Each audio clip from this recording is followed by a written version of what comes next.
Hello everyone, स्वागत है आपका हमारा YouTube channel PHC by DC sir. दोस्तों, आज के इस लेक्चर में हम हमारा जो टारगेट 10 डेज का बैच चालू हमने किया था, उसमें मेनली मैंने आपको क्या बताया था कि जहां से हर बार प्रश्न पूछे जाते हैं उन टॉपिक को हम इसमें कवर करने वाले हैं। कल के वीडियो में हमने सबसे पहले योजनाओं को कवर किया। यहाँ से हर एग्जाम में प्रश्न पूछे जा रहे हैं एमपीपीएससी द्वारा। आज हम उसी टारगेट का सेकेंड डे लेके आए हैं, जिसके अंतर्गत हम बात करेंगे आर्थिक सर्वेक्षण 2022-23 की। दोस्तों, इसमें ज़्यादा नहीं, मैंने कुछ 15 से 20 डाटा एड ऑन किए हैं जो आपकी यूनिट 6 से रिलेटेड भी आ सकते हैं, करंट अफेयर से रिलेटेड भी आ सकते हैं, खनिज में वहाँ कुछ पूछ सकता है। तो इन्हीं सभी टॉपिक्स पे हम इसमें आज बात करने वाले कि इसमें हम मेनली क्या देखने वाले हैं, आंकड़े देखने वाले हैं। तो आइए सबसे पहले हम स्टार्ट करते हैं। तो सबसे पहले हम जो पहला पेज रहता है आर्थिक सर्वेक्षण का, उसके अंतर्गत देखते हैं कि इसमें क्या क्या दे रखा है। देखिए, सबसे पहली बात लिखी हुई है आर्थिक उत्पादन, यानी यहाँ पर वो किसकी बात कर रहा है, जीडीपी ग्रोथ की बात कर रहा है। जीडीपी का फुल फॉर्म पूछा था एक बार पीएससी ने, तो उसका पूर्ण रूप क्या है, ग्रोस डोमेस्टिक प्रोडक्ट। ठीक है, अब इसमें उन्होंने पूछा तो इनने दो भावों पर क्या बताए हैं, भाव यानी एक प्रचलित होते हैं, एक स्थिर भाव होते हैं। दोनों पे क्या बताइए, मध्य प्रदेश की जीडीपी वृद्धि दर बताइए। तो प्रचलित भाव की जब बात करते हैं तो उसने क्या बताया कि मध्य प्रदेश की जो जीडीपी वृद्धि दर थी वो 16.43% थी। दोस्तों, अभी जो असिस्टेंट प्रोफेसर का एग्जाम हुआ था उसमें प्रति व्यक्ति आय पूछी थी कि प्रति व्यक्ति आय क्या है। तो यहाँ से डेफिनेटली प्रश्न आएगा। 15 से 20 मिनट का वीडियो होगा, ज़्यादा भी बड़ा नहीं होगा, आपको आखिरी तक देखना है इसे। ठीक है, तो मैंने क्या बताया, प्रचलित भावों पर जो मध्य प्रदेश की जीडीपी वृद्धि दर है वो कितनी है, 16.43 है, तथा स्थिर भावों पे जो मध्य प्रदेश की जो जीडीपी वृद्धि दर है वो कितनी है, 7.6% है। इन दोनों आंकड़े को आपको याद रखना है, पूछा जा सकता है। कॉपी बना लीजिए, उसमें लिखिए सबसे पहले जीडीपी वृद्धि दर और दो बना लीजिएगा ऐसा प्रचलित भावों पर और एक स्थायी भाव पर, और दोनों के सामने लिख लीजिएगा। जब जाओ आखिरी में इसे देख के जाना जरूर। ठीक है, फिर हम देखिए इसमें एक 1.3 में हम पढ़ने वाले हैं कृषि एवं खाद्य प्रसंस्करण के बारे में। तो इसमें बताया गया है कि मध्य प्रदेश भारत में खाद्यान्न उत्पादन में दूसरे नंबर पर है, यानी खाद्यान्न उत्पादन में दूसरा नंबर किसका है, हमारे मध्य प्रदेश का है। ये आपको याद रखना है। ठीक है, अब देखिए आगे हम बात करते हैं, इन सबकी हम डिटेल में बात करेंगे। फिर ऊर्जा, उद्योग और परिवहन क्षेत्र की बात करेंगे। तो इन्होंने बोला है कि 2022-23 में जो ऊर्जा, उद्योग और परिवहन क्षेत्र में मध्य प्रदेश में 5.42% की क्या हुई है, वृद्धि हुई है। अब वो पूछ लेगा जो द्वितीय क्षेत्र जिसे हम बोलते हैं, जिसके अंतर्गत क्या क्या आता है, उद्योग, ऊर्जा और परिवहन क्षेत्र आता है, उसमें मध्य प्रदेश की जीडीपी में कितने प्रतिशत की वृद्धि हुई है, तो आपको बताना है 5.42% की वृद्धि हुई है। बस इतना याद रखना है। फिर खनिज की बात करते हैं तो खनिज दृष्टि से बोला जाता है कि मध्य प्रदेश भारत के 8 राज्यों में से एक है, यानी जहाँ पर खनिजों का उत्पादन हो रहा है उसमें से मध्य प्रदेश भी एक राज्य है, प्रमुख 8 राज्यों में। इसमें यहाँ पर एक बात लिखी हुई है कि कोयला के सकल उत्पादन में राष्ट्र में चौथा स्थान है। यानी क्या बोलना चाह रहा है कि कोयले के जो सकल उत्पादन है उसमें मध्य प्रदेश का कौन सा है, चौथा स्थान है। आप सभी को पता है एमपीपीएससी 2023 में ये पूछा गया था और इस पर बहुत बड़ी कलेश भी हुई थी कि मध्य प्रदेश का कौन सा स्थान है। ये सब तो आपको याद रखना है। ठीक है, अब ये देखिए खनिज में केवल इतना ही याद रखिएगा। फिर आगे हम बात करते हैं, अब हम बात करते हैं राजकोषीय घाटे की। प्राथमिक घाटा, राजकोषीय घाटा, ये सब बहुत डिटेल के टॉपिक है। अभी केवल आप आंकड़े लिख लीजिए। अभी जो असिस्टेंट प्रोफेसर का एग्जाम हुआ था उसमें पूछा था कि वर्ष 2022-23 में मध्य प्रदेश का राजकोषीय घाटा कितना था। तो इसीलिए मैं ये सब आंकड़े लेके आपको आया हूँ।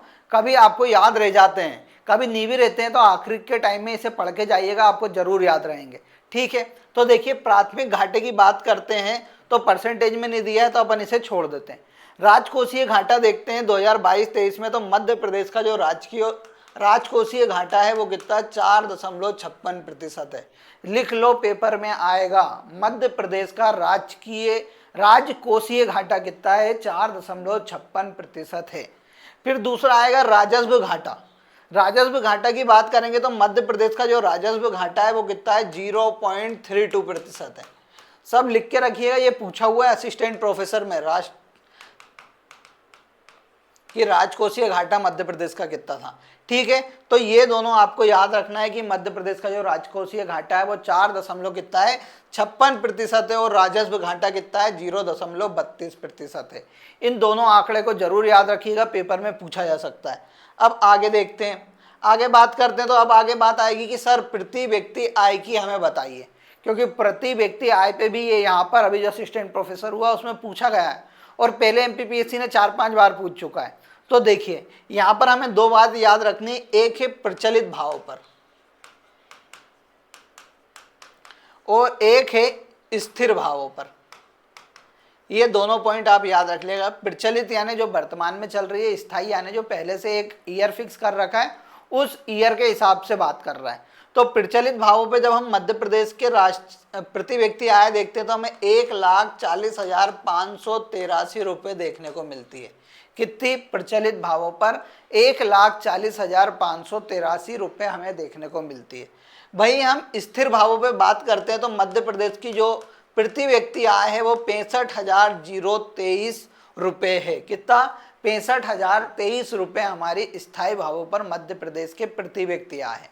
प्रति व्यक्ति आय यानी आप कितना रुपया कमा रहे हैं, इसका डाटा इसमें दे रखा है कि हर व्यक्ति कितना। तो भैया मैंने क्या बताया सर, प्रचलित भावों पर आपने बता दी 1,40,583 आपको याद रखना है। प्रचलित में आपको महंगाई ज़्यादा है तो प्रचलित भावों पर हमारी क्या रहेगी, प्रति व्यक्ति आय ज़्यादा होगी, और स्थायी पे कम होगी। तो कितनी है? 65,023। तो इन दोनों आंकड़े को आपको याद रखना है, आपके एग्जाम में यहाँ से पूछा जा सकता है। तो ये हमने क्या देख ली, प्रति व्यक्ति आय की भी बात करी। अब देखिए आगे बात करते हैं। अब आगे हम बात करते हैं कृषि एवं ग्रामीण विकास की, जो हमारी आर्थिक सर्वेक्षण में दे रखा है कृषि तथा ग्रामीण विकास के बारे में। तो इसमें दे रखा है कि देखिए मध्य प्रदेश खाद्यान्न, दलहन और तिलहन में शीर्ष उत्पादन राज्यों में से एक है। ठीक है, मध्य प्रदेश खाद्यान्न के मामले में, किसमें? खाद्यान्न में क्या, जैसे हमारा गेहूं, मक्का आदि, इसमें भारत में दूसरे स्थान पे पूछ लेगा कि खाद्यान्न के मामले में मध्य प्रदेश का भारत में कौन सा स्थान है। तो आपको याद रखना है दूसरा स्थान है। ठीक है, फिर वो दे रहा है कि पिछले 2 दशकों में कृषि में वृद्धि हुई है, और जो कृषि का हमारे जीडीपी में योगदान है, मध्य प्रदेश की जीडीपी में जो कृषि का योगदान है वो कितना है? 36.32% के लगभग जीडीपी में योगदान है। आपको याद रखना है, देखिए मैंने क्या बताया, जीडीपी में योगदान याद रख लेगा 36.32% है। कौन सा? प्राथमिक क्षेत्र का। कृषि ये सब किस में आते हैं? प्राथमिक क्षेत्र में आते हैं। फिर मैंने बताया खाद्यान्न में हमारा कौन सा नंबर है? दूसरा नंबर है, ये आपको याद रखना है। फिर मैं एक और बात बता देता हूँ कि मध्य प्रदेश सबसे बड़ा सोयाबीन उत्पादक राज्य है, ये सभी आपको पता है। तिलहन उत्पादन में भी मध्य प्रदेश वर्तमान में प्रथम नंबर पे, गेहूं में भी प्रथम नंबर पे बताया जाता है। ठीक है, अब देखिए फिर इन्होंने कुछ वाणिज्यिक फसलों की बात करी, यानी वाणिज्यिक यानी जो जिसे हम स्टोर करके नहीं रख सकते, सीधे बाजार में लेके जाते हैं, जैसे सरसों, सोयाबीन, कपास आदि की बात करी। तो इसमें इन्होंने बोला कि मध्य प्रदेश सोयाबीन का सबसे बड़ा उत्पादक राज्य है। ये सभी आपको याद रखना है, ये मैंने पहले भी बता दिया। तो यहाँ पर हमने किसकी बात कर ली? कृषि की बात कर ली। अब हम बात करते हैं उद्योग की या तृतीयक क्षेत्र की बात करते हैं। तृतीयक क्षेत्र के अंतर्गत क्या आता है? सॉरी, तृतीयक नहीं, द्वितीयक क्षेत्र। तृतीयक क्षेत्र में सेवा क्षेत्र आता है। ठीक है, तो इसमें हम उद्योग की बात करते हैं कि मध्य प्रदेश का उद्योग में कितना सहयोग है वर्तमान में, और मध्य प्रदेश कौन कौन सी नीति लाया, क्योंकि नीति से रिलेटेड एग्जाम में पूछे गए हैं। तो यही आर्थिक सर्वेक्षण की बुक में भी दिया गया था। तो देखो मध्य प्रदेश सरकार ने क्या किया है कि आत्मनिर्भर मध्य प्रदेश रोड मैप 2023 जारी किया है। अब वो पूछ लेगा मध्य प्रदेश ने आत्मनिर्भर बनने तक का कब तक का लक्ष्य रखा था? तो मध्य प्रदेश सरकार ने आत्मनिर्भर मध्य प्रदेश रोड मैप 2023 जारी किया था। इसके तहत क्या करना था? हर व्यक्ति को आत्मनिर्भर बनाना था, चाहे वह कृषि से संबंधित हो, चाहे वह उद्योग से संबंधित हो। ठीक है, इसके बारे में इतना ही याद रखना। फिर देखो यहाँ पर बात आती है, अब क्या हुआ? मध्य प्रदेश में नवाचार। ठीक है, नवाचार को बढ़ाने के लिए मध्य प्रदेश सरकार ने 2022 में कौन सी? मध्य प्रदेश स्टार्टअप नीति लागू की। ये पीएससी ने 4 से 5 बार पूछा है कि मध्य प्रदेश सरकार द्वारा स्टार्टअप नीति कब लाई गई। तो आपको याद रखना है 2022 में मध्य प्रदेश सरकार द्वारा स्टार्टअप नीति लाई गई थी। ठीक है, फिर देखो आगे, फिर वो बोल रहा है कि मध्य प्रदेश सरकार ने मध्य प्रदेश मुख्यमंत्री उद्यम क्रांति योजना चालू करी कब, 2022 में, जिसका मुख्य लक्ष्य क्या था, स्वरोजगार बनाना। मैंने आपको कल भी बताया था कि 18 से 45 उम्र के जो लोग हैं उनको इसके तहत क्या किया जाता था, शामिल किया जाता था। 2 फैक्ट हो गए। फिर देखिए मध्य प्रदेश सरकार ने क्या करा कि जो नवीनीकरण ऊर्जा होती है, जैसे सौर ऊर्जा, पवन ऊर्जा, इनको बढ़ावा देने के लिए मध्य प्रदेश में नवीनीकरण ऊर्जा नीति 2022 प्रस्तुत की। ये भी आपको याद रखना है कि नवीनीकरण ऊर्जा नीति कब आई मध्य प्रदेश की नवीन, तो कब आई, 2022 में। फिर देखिए उन्होंने क्या करा, मध्य प्रदेश में जैव ईंधन के उत्पादन को बढ़ावा देने के लिए 2021 में जैव ईंधन और इथेनॉल योजना लाई थी। ये आपको याद नहीं रखना है, छोड़ो। अब देखो एक नीति हमने यहाँ पढ़ी, स्टार्टअप नीति, नवीनीकरण ऊर्जा नीति 2022, स्टार्टअप नीति 2022। ठीक है, फिर यहाँ पर 2022 में मुख्यमंत्री उद्यम क्रांति योजना की बात करी। अब देखो, अब उसने क्या करा कि उद्योगों को, उद्योग में जो होते हैं एमएसएमई, सूक्ष्म लघु और मध्यम उद्योग होते हैं, जिसमें बीड़ी उद्योग आता है, पैकिंग उद्योग आता है। इसके लिए मध्य प्रदेश सरकार ने क्या करी, एमएसएमई विकास नीति 2021 लेके आई। क्या, सूक्ष्म लघु और मध्यम उद्योग को बढ़ावा देने के लिए मध्य प्रदेश सरकार क्या लेके आई, एमएसएमई विकास नीति 2021 में लेके आई थी। ठीक है, फिर औद्योगिक संवर्धन नीति 2021 में तैयार करी मध्य प्रदेश सरकार ने। फिर एमएसएमई क्लस्टर योजना लेके आई, जिसके अंतर्गत मध्य प्रदेश में क्या खोले जाएंगे, क्लस्टर्स खोले जाएंगे। जैसे टॉयज क्लस्टर हमारे कहाँ पर, इंदौर में खुलने वाला है, तो ऐसे ही कुछ क्लस्टर क्या है पूरे मध्य प्रदेश में खोले जाएंगे। फिर मध्य प्रदेश सरकार ने ODOP, one district one product की बात करी। हर डिस्ट्रिक्ट में एक प्रोडक्ट बना दिया कि इसके उत्पादन के लिए हम क्या करेंगे, बढ़ावा देंगे। तो आपको बताना है कि सरबती गेहूं को किस जिले से वन डिस्ट्रिक्ट वन प्रोडक्ट के अंतर्गत शामिल किया गया है। तो देखो दोस्तों, हमने इसमें मेनली क्या क्या पढ़े। सबसे पहली सर आपने पढ़ाई मध्य प्रदेश स्टार्टअप नीति, कब आई, 2022 में। फिर मैंने मध्य प्रदेश मुख्यमंत्री उद्यम क्रांति योजना बताई, कब आई, 2022 में। फिर मध्य प्रदेश सरकार द्वारा नवीनीकरण ऊर्जा नीति कब लाई गई, 2022 में। फिर सूक्ष्म लघु और मध्यम उद्योग के विकास के लिए एक नीति आई 2021 में। फिर औद्योगिक संवर्धन नीति कब आई, 2021 में। ये सभी बातों को आपको इम्पोर्टेंट याद रखना है, क्योंकि यहाँ से प्रश्न पूछा जा सकता है। ठीक है, यहाँ पर किसकी बात कर ली हमने, उद्योग की बात कर ली। अब हम बात करते हैं किसकी, अब देखो यहाँ पर कुछ और मैं बता देता हूँ। देखो मध्य प्रदेश सरकार क्या करेगी, उद्योग को बढ़ावा देने के लिए इंफ्रास्ट्रक्चर को डेवलप करेगी। इंफ्रास्ट्रक्चर यानी औद्योगिक केंद्र बनाएगी, साथ साथ परिवहन व्यवस्था भी अच्छी करेगी। तो देखो मध्य प्रदेश सरकार ने क्या क्या किया है। मध्य प्रदेश में विक्रम उद्योगपुरी, जो कि कहाँ पर है, उज्जैन में, वहाँ पर मेडिकल डिवाइस पार्क स्थापित करने की बात की। आपको याद रखना है कि मध्य प्रदेश में मेडिकल डिवाइस पार्क कहाँ खोला जाएगा, तो उज्जैन में खोला जाएगा। फिर उन्होंने आगे क्या बोला कि प्रतापपुरा जिला निवाड़ी, प्रतापपुरा कहाँ पर है, औद्योगिक केंद्र निवाड़ी में। बानमोर कहाँ पर है, मुरैना में, मैंने आपको पहले ही बताया था। बोरेगांव कहाँ पर है, छिंदवाड़ा में। लमतारा कहाँ पर है, कटनी में। और फूड पार्क बाबई, जिला होशंगाबाद। इन सभी स्थानों पर क्या बात करी गई, फूड पार्क को स्थापित करने की बात की। आपको केवल इसमें इतना ही याद रखना है। फिर देखो इन्होंने कुछ जगहों की बात करी, जैसे इलेक्ट्रॉनिक कॉम्प्लेक्स कहाँ पर खोला जाएगा, आप सभी को पता है इंदौर में खुला हुआ है। रेडीमेड गारमेंट कॉम्प्लेक्स इंदौर में ही खुलेगा कपड़ों का। फिर मक्सी जिला शाजापुर, सिद्धगवा जिला सागर, नौगांव बीना जिला सागर, मनेरी जिला मंडला, इन सभी को क्या औद्योगिक क्षेत्र के अंतर्गत विकसित किया जाएगा। छोड़ो, आप तो बस इतना याद रखना है इस पेज पर से, मैंने इसलिए ये पेज रखा था कि मेडिकल डिवाइस पार्क कहाँ पर बनाया जाएगा, आपका उज्जैन में बनाया जाएगा। फिर क्या बताया, रेडीमेड गारमेंट कॉम्प्लेक्स कहाँ पर, इंदौर में। साथ साथ इलेक्ट्रॉनिक कॉम्प्लेक्स कहाँ पर, इंदौर में खोला जाएगा। ठीक है, इस पेज से ये 3 चीज़ आपको याद रखनी है। फिर देखिए आगे बात करते हैं, आगे हम बात करते हैं पर्यटन। तो मध्य प्रदेश सरकार द्वारा क्या किया जा रहा है, पर्यटन के क्षेत्र में लगातार वृद्धि की जा रही है, यानी अच्छे से पर्यटन आए, पर्यटन बाहरी व्यक्ति हमारे यहाँ यहाँ पर आए और हमारी जीडीपी में क्या दे, सहयोग प्रदान करे। इसलिए मध्य प्रदेश सरकार क्या कर रही है, वर्तमान में धार्मिक पर्यटन को भी स्थापित कर रही है। ठीक है, धार्मिक पर्यटन के साथ साथ वन्य प्राणी पर्यटन क्षेत्र भी मध्य प्रदेश सरकार लगातार कर रही है। अब हम बात करते हैं अधोसंरचना की, तो इसमें आपको कुछ भी याद नहीं रखना है, बस यहाँ पर आपको क्या याद रखना है, नवीनीकरण ऊर्जा नीति कब आई थी, 2022 में आई थी। ये बात मैंने आपको पहले भी बताई है। अब देखो नवीनीकरण ऊर्जा क्षमता की बात कर लेते हैं, यहाँ से एग्जाम में जरूर आएगा, प्रीवियस ईयर में भी आया हुआ है।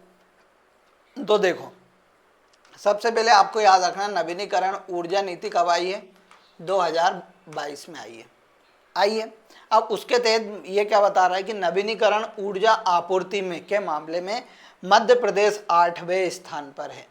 यानी हमारे यहाँ क्या होती है, नवीनीकरण ऊर्जा के मामले में मध्य प्रदेश भारत में कौन से नंबर पे, 8वें नंबर पे। ठीक है, मध्य प्रदेश में वो बोल रहा है 61,660 मेगावाट की क्षमता के साथ देश में कुल क्षमता 8.2% है। देखो एक बार शुरू से ही पढ़ लेते हैं, क्या बताया मैंने, नवीनीकरण ऊर्जा के क्षेत्र में हम कौन से नंबर पे, 8वें नंबर पे। ठीक है, फिर सौर ऊर्जा के क्षेत्र में मध्य प्रदेश कौन से नंबर पे, 4थे नंबर पे। ये आपको याद रखना है, सौर ऊर्जा के क्षेत्र में हम कौन से नंबर पे हैं, 4th नंबर पे। मध्य प्रदेश में कुल सौर ऊर्जा क्षमता कितनी है, 61,660 मेगावाट है, आपको याद रखना है। और कुल देश की ये कितनी है, 8.2% के बराबर है। इतना ही पेपर में पूछेगा। पवन ऊर्जा के क्षेत्र में हमारा नंबर 8वां है, प्रीवियस ईयर एग्जाम में पूछा। लघुपन बिजली में हम 4थे नंबर पे, बायोमास में हम 2रे नंबर पे हैं, और सौर ऊर्जा में हम 4थे नंबर पे हैं। तो दोस्तों यहाँ से एग्जाम में जरूर पूछा जाएगा, आपको याद रखना है कि पवन ऊर्जा में हम 8वें पे हैं, लघुपन बिजली में 4थे पे हैं, बायोमास में 2रे पे हैं, और सौर ऊर्जा में हम कौन से नंबर पे हैं, 4थे नंबर पर हैं। ये पॉइंट आपको सब याद रखना है। अब हम प्राकृतिक संसाधनों की बात करते हैं, तो 2021 में वन रिपोर्ट आई थी, करंट अफेयर में मैंने बताई थी कि मध्य प्रदेश में 77.49 हजार वर्ग किलोमीटर का क्या है, वन क्षेत्र है पूरा। फिर देखो मध्य प्रदेश सरकार द्वारा 15 नवंबर 2022 को क्या लेके आया गया, पेसा कानून लेके आया गया। कौन सा, 15 नवंबर 2022 के दिन हमारे यहाँ क्या हुआ, पेसा अधिनियम को क्या लाया गया, अधिसूचित किया गया था। यह पेसा अधिनियम 1996 के अंतर्गत बनाए गए हैं। पेसा नियम अनुसूचित क्षेत्रों में प्राकृतिक संसाधनों के संबंध में निर्णय लेने के लिए ग्राम सभाओं को सशक्त करते हैं। ठीक है, छोड़ो, अब देखो मैं यहाँ पे बताता हूँ पेसा कानून क्या, 15 नवंबर 2022 के दिन हमारे यहाँ अधिसूचित हुआ।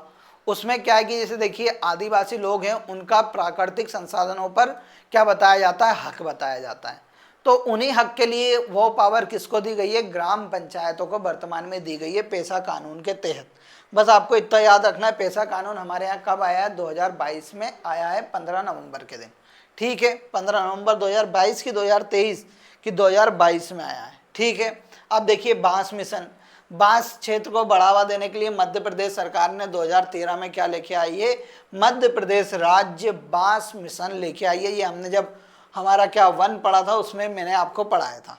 ठीक है, राज्य वन विकास निगम की स्थापना 1975 में मध्य प्रदेश सरकार द्वारा की जाती है, ये आपको याद रखना है।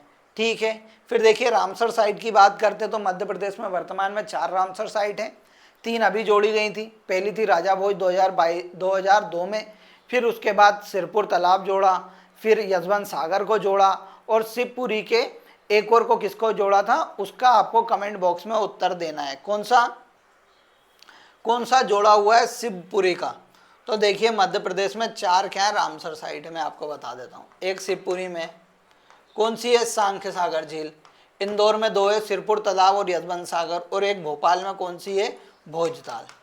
ये 4 रामसर साइट है। पेपर वाला आपसे मैचिंग मिलवा सकता है, इसलिए आपको याद रखना है। फिर देखिए खनिजों की बात करते हैं, अब हम खनिजों से ज़्यादा प्रश्न आते हैं। तो देखो महत्वपूर्ण खनिज है, मैंने बता दिया था 8 प्रमुख जो खनिज उत्पादक है उसमें हम आते हैं। फिर देखिए क्या क्या दे रखा है उसमें मैं आपको बताता हूँ। आपको एक तो ये याद रखना है कि हमारे यहाँ गौड़ खनिज नीति 1996 में आई थी। गौड़ खनिज नीति, गौड़ खनिज यानी ये होता है कि जो नदियों से हम क्या निकालते हैं, रेत निकालते हैं, उन पर ग्रामीणों का हक रहता है उसकी नीति कब आई थी? 1996 में पूछा जा सकता है। अब देखो यहाँ पर मैं बात करता हूँ, आंकड़े देखना, हीरा, तांबा और मैग्नीज, ये तीन में मध्य प्रदेश कौन से नंबर पे? पहले नंबर पे, हीरा, तांबा और मैग्नीज। अब दूसरे नंबर की बात करते हैं, तो दूसरे में रॉक फॉस्फेट और चूना पत्थर। ये पूछा गया था एडीपीओ के एग्जाम में कि निम्न में से कौन से खनिज में मध्य प्रदेश का स्थान दूसरा है। तो आपको याद रखना है रॉक फॉस्फेट और चूना पत्थर में हम कौन से नंबर पे? दूसरे नंबर पे। फिर यहाँ पर लिखा है कोयला उत्पादन में राष्ट्र में तीसरे नंबर पे।